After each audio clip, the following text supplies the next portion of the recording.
So for today's video, ituturo ko sa inyo naman yung complex fractions and combinations of operations, which is yung mga given natin is fraction. So when we say complex fraction, ito yung fractions na ang numerator niya at denominator ay fraction din. So ngayon ituturo ko sa inyo kung paano mag-simplify ng complex fraction. So mahalaga din na napanood nyo yung aking session 1, which is PEMDAS, and then yung session 2, yung basic of fraction, and then the session 3, the operations on fractions, para mas madali nyong maintindihan itong complex fractions. So let's proceed to the complex fractions, which is yung numerator niya is fraction, yung denominator niya is fraction. Like for example, 3/4 over 7 over 8. So, paano tayo nag-simplify ng ganyang fraction? So, yung technique natin dyan is yung tinatawag natin outer over inner. So, yung nasa labas, ang outer natin ay 3 and 8. So, therefore, 3 times 8 is 24. And then, yung ating inner, so 24 po yung ating outer, and then yung inner natin is 4 times 7 is 28. So, ito yung ating magiging denominator. Again, tandaan nyo lang po, outer over inner. Ang pag-simplify ng ating complex fraction. So, 3 times 8 is 24. So, numerator, 4 times 7 is 28. So, 24 over 28 ay pwede pang isimplify since pareho silang nadi-divide by 4.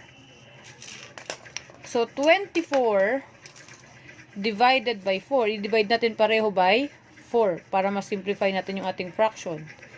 24 divided by 4 is 24 divided by 4 is 6. And then, 28 divided by 4 is 7. So, the final answer is 6 over 7. Okay, so what if our the given is 120 over 3/4. So, whole number yung numerator, and then yung denominator is fraction. So, para mas mapadali at magamit natin yung outer over inner, gawin nating fraction si 120. Again, si 120, of course, meron yung invisible na denominator na 1. Lahat ng whole number ay may denominator na 1. So, pwede natin i-copy sa baba si 3 over 4. So, pwede na tayo ngayong mag-outer over inner. So, ang outer natin ay 120 times 4. So, 120 times 4, 120, dalawang 120 ay 240. Dalawang 240 ay 480. So, 120 times 4 is 480. Yung inner natin is 1 times 3, which is 100 tuloy. So, yung inner natin, 1 times 3 is 3. So, again, outer over inner. So, the answer is, ang ating outer is 480 over, yung inner natin is 3. Next, 480 divided by 3 is 160. So, again, let's go back to the combination of operations involving fractions. So, I have 1/2 squared plus 2 over 12 divided by 6 over 5 times. So, ang ibig sabihin po ng tuldok, kapag naka-encounter kayo ng dot, ibig sabihin yan ay multiplication. Multiplied by 9 over 6. Again, lagi nating tatandaan si PEMDAS. So, PEMDAS, P means parenthesis, so unahin natin ang parenthesis. Meron tayo dalawang parenthesis, which is yung 1/2, saka yung 2 over 12 divided by 6 over 5.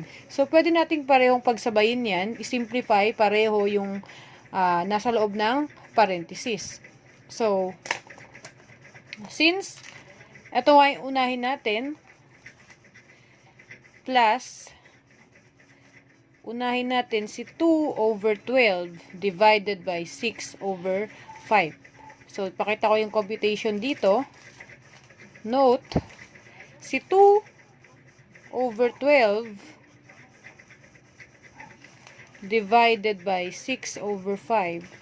So, paano tayo nagmumultiply? Paano tayo nagdi-divide ng fractions? So, again, cross-multiply lang tayo. 2 times 5, cross-multiply lang po yan. 2 times 5 is 10 over 6 times 12 is 72. So, again, cross-multiply lang yan. Ang nakuha natin ay 10 over 72. Si 10 and 72 ay pwedeng ma-divide kay 2 pareho. So, isimplify natin. Si 10 over 72, divide natin sila pareho by 2 equals 10 divided by 2 ay 5. 72 divided by 2 ay 36. So, the answer is 5 over 36. So, pwede ko na siya isulat dito. 5 over 36. And then, balik tayo dito. So, since na-simplify ko na to, ang nakuha ko ay 5 over 36. Copy ko na si plus 1/2 squared. And then, yung times 9 over 6. Next, ano namang susundin natin? Since may nakikita kayong exponent dito, isimplify muna natin si 1/2 squared. 1/2 squared means 1/2 times 1/2. So, i-square mo lang po yung numerator. 1 times 1 is 1 over 2 times 2 is 4. So, 1/2 squared is equal to 1/4. 1 times 1, 1. 2 times 2, 4. Plus, copy ulit natin si 5 over 36 times 9 over 6. Again, alin po ang unahin natin? Of course, si multiply. Compare kay addition. Since nauna si M. So, 5 over 36 times 9 over 5 over 36 times 9 over 6. Pag nag-multiply po tayo ng fraction, minumultiply lang yung magkatapat. So, again, complex fractions and combinations of operations. So, babalikan lang natin si PEMDAS, which is the parenthesis, exponent, multiplication, division, addition, and subtraction. So, again, ito yung ating susundan kung ano ang operation na mauuna. So, for question number 1, simplify 1/4 times the quantity or parenthesis 4 and 1/3 plus 11 over 3 squared, or the exponent is 2 plus 3/5. So, again, meron tayong operation na multiplication. Since pinagtabi sila, multiply yan. Again, we have addition, we have parenthesis, we have exponent. So, again, mahalaga nakabisado natin si PEMDAS. Okay. So, since may nakikita tayong parenthesis, ang uunahin natin is parenthesis since P. Okay, so uunahin natin i-simplify yung nasa loob ng parenthesis, which is 4 and 1/3 and 11 over 3. So, pakita ko lang dito.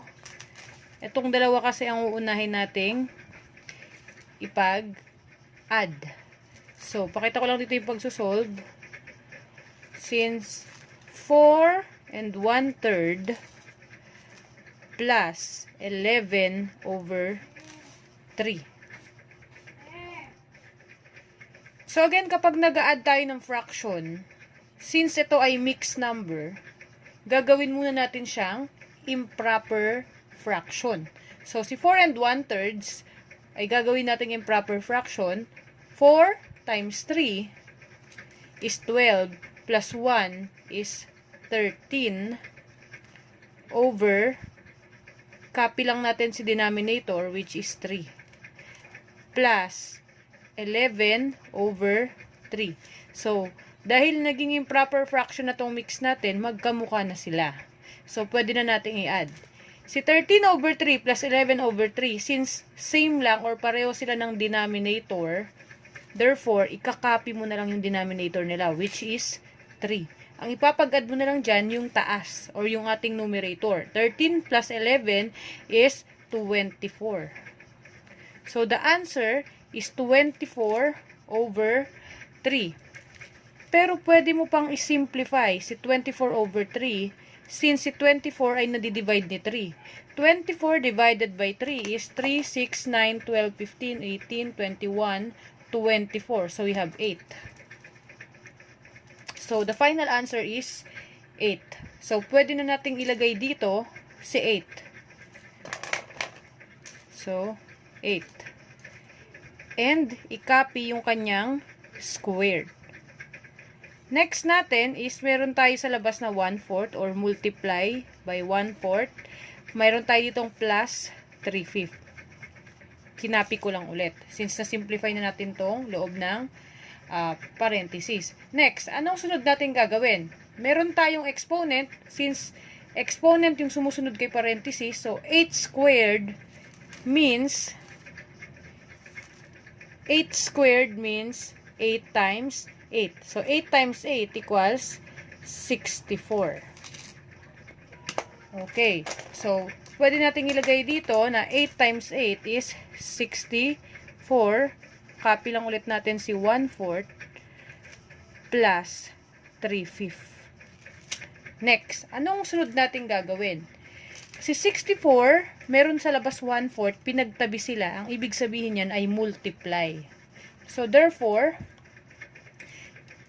anong mauuna? Addition or multiplication? Of course, si multiplication, following the PEMDAS. So, 1/4 times 64. So, pag nag-multiply po tayo ng fraction and whole number, ang minumultiply lang natin dyan is the numerator. So, 1 times 64 is 64 over, copy lang natin si 4 plus 3 over 5. Next natin, ipag-multiply na natin, si 64, ipag-add pala, 64 over 4 plus 3/5. So, yung tinuro ko sa inyo na butterfly method. Pero, para mas mapadali tayo, isimplify muna natin, since ang laki ng 64, pwede natin isimplify muna si 64, since nadidivide naman siya ni 4. 64 divided by 4, so 64 divided by 4 is 16. 16 plus 3/5. Okay. So, ang sabi lang naman dito is simplify. Pwedeng ang maging sagot na natin ay mixed number. 16 and 3/5. 16 plus 3/5 is just the same with 16 and 3/5. So, the final answer is 6 and 3/5. So, 5 times 9 is 45. 45 over 36 times 6 is 216. So, 45 over 216 plus yung ating 1/4.